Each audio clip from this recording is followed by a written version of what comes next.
Hello, my name is Steve, and I'm so glad you're joining me today. This whole month, we've been working on something that will change the way we speak and act with other people. We're doing whatever we can to make peace. Peace is proving you care more about each other than winning an argument. When you make peace with someone, it's like you built a bridge from your side to theirs. You're not just focused on having things your way, you're showing the other person that they're important and valuable. You choose to treat them the way you want to be treated. Today we'll hear a story about an amazing woman named Abigail, who was a bridge builder, and what she did to bridge the gap.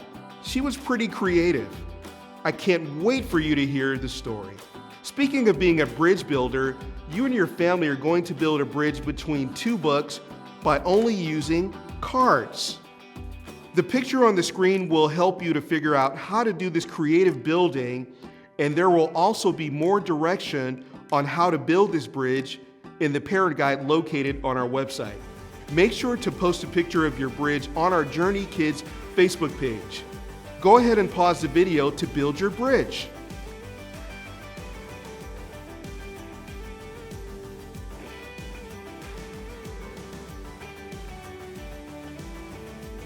Let's go over our verse of the month. It is from Romans chapter 14, verse 19. So let us do all we can to live in peace. Let us work hard to build up one another. Great job. Now it is time to stand up and worship our amazing God.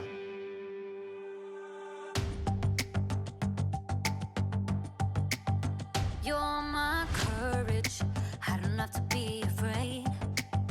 You're my fortress, no matter what comes my way. You're my treasure forever. Yes, we'll be together always. Even when the days get harder, I know you'll rescue me. Even when the sky is darker, I know you'll bring me peace. You are my strength. You are my savior. Oh. Even when the road gets longer, I know you'll be with me. Even when the waves crash harder, your face is all I see. You are my strength. You are my savior. Oh. You are with me every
What's up, everybody? It's me, Jacob. And today, you're gonna help me solve a mystery. The case of the mysterious envelope. Dun, dun, dun! What do you think it is? Is it a thank you gift? A prank? A peace offering? Actually, peace is what we're talking about today. Peace is proving you care more about each other than winning an argument. But that doesn't get me any closer to finding out what's inside this package. I feel like I should be wearing gloves for this. Yeah.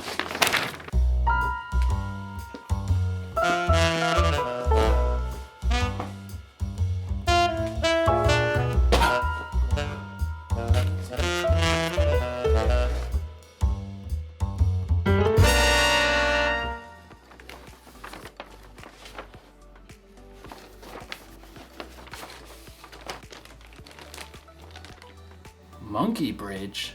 What's a monkey bridge? A few twigs and some string, but no instructions. Another mystery. Dun, dun, dun! I mean, clearly this is a bridge building kit. Well, maybe the sticks are the decking? But how do maybe I'm supposed to weave it together. This doesn't make any sense. I gotta get creative. I gotta think outside the box to find a solution. Actually, that's exactly what someone in today's story did. Now, how do you build a monkey bridge? The Bible. It's 66 books of history, stories, letters, and poetry that fit together to form God's one big story. The epic adventure of how He created us and loves us so much that He made a way to rescue us.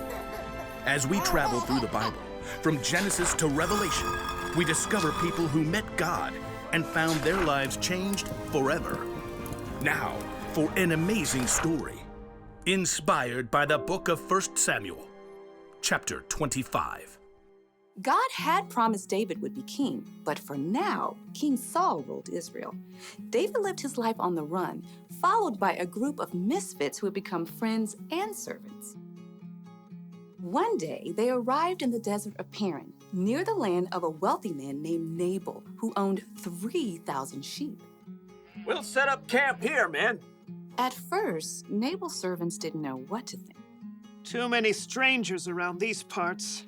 We've had food and sheep go missing. But David's men were honorable. They didn't try to steal from the shepherds. In fact, David protected Nabal's shepherds from any harm. Stay as long as you like, my friend. About time for sheep shearing, isn't it? Oh, yes. Nabal will hold a grand feast when it's all over. Your men have helped us, so they should share in the celebration. David called for 10 of his men and gave them a message to send to Nabal. On it.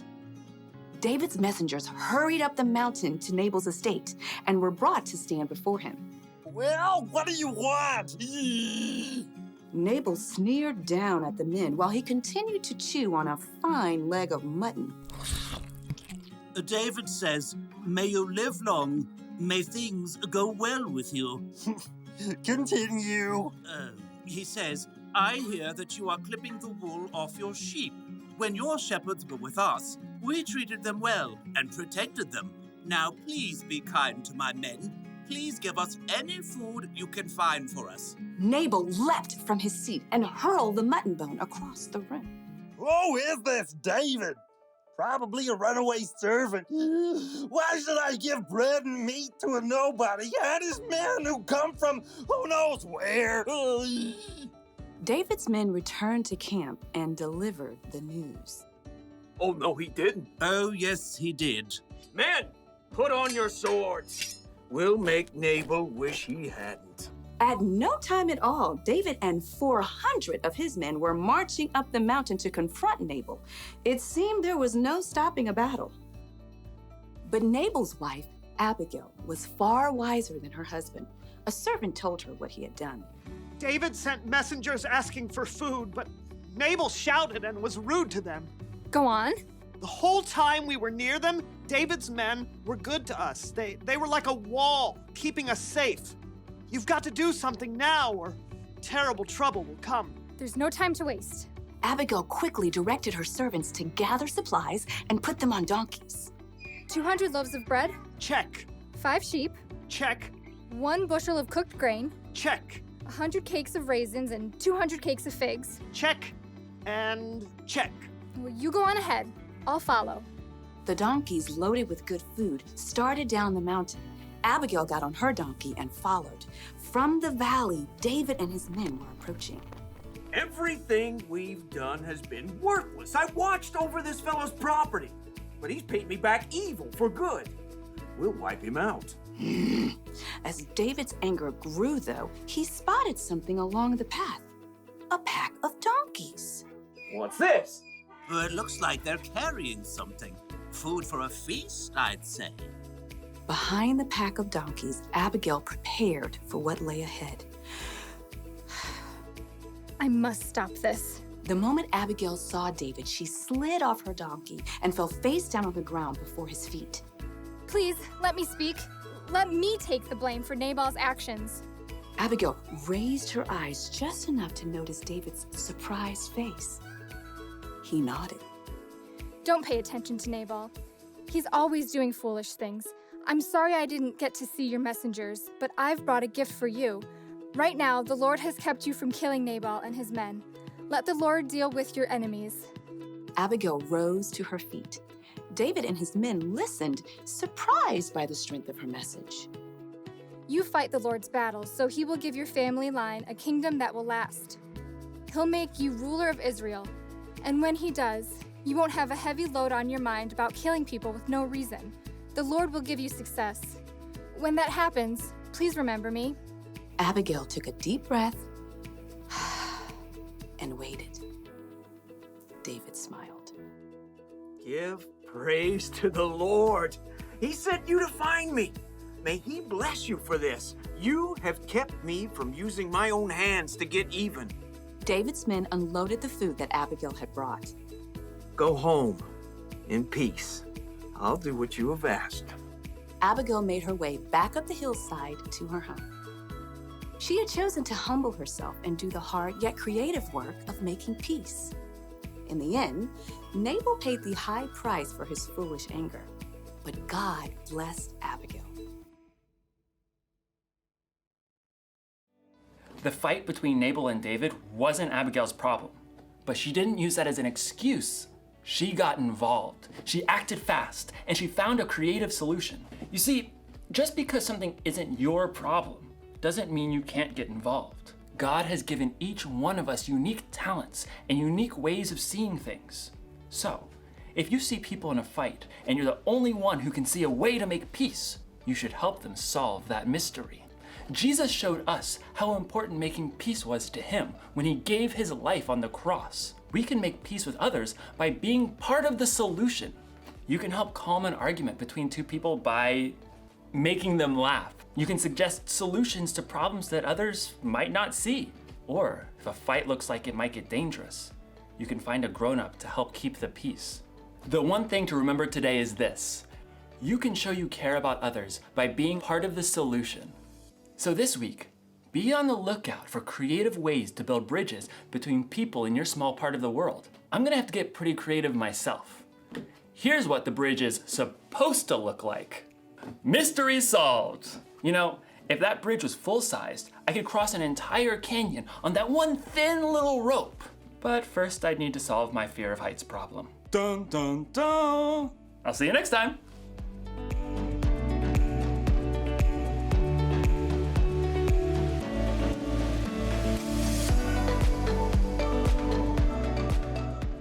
It's so cool how God can use us to help make peace between other people. Think about what it must have been like for Abigail. She could have easily stood back and watched things get worse between David and Nabal, but she chose to step in and make peace. She saw a big problem and she chose to be part of the solution. God can help us do that too. We know that He's always with us and that He can give us the strength we need as we work to make things right. After all, that's what God does. He makes things right. He loved us so much that He sent Jesus for us so we can have a relationship with Him that will last forever. We can follow His example and help find a solution to what's wrong. Remember, you can show you care about others by being part of the solution. My question for you today is, what are some ways you can be a peacemaker? Pause the video and discuss this with your family.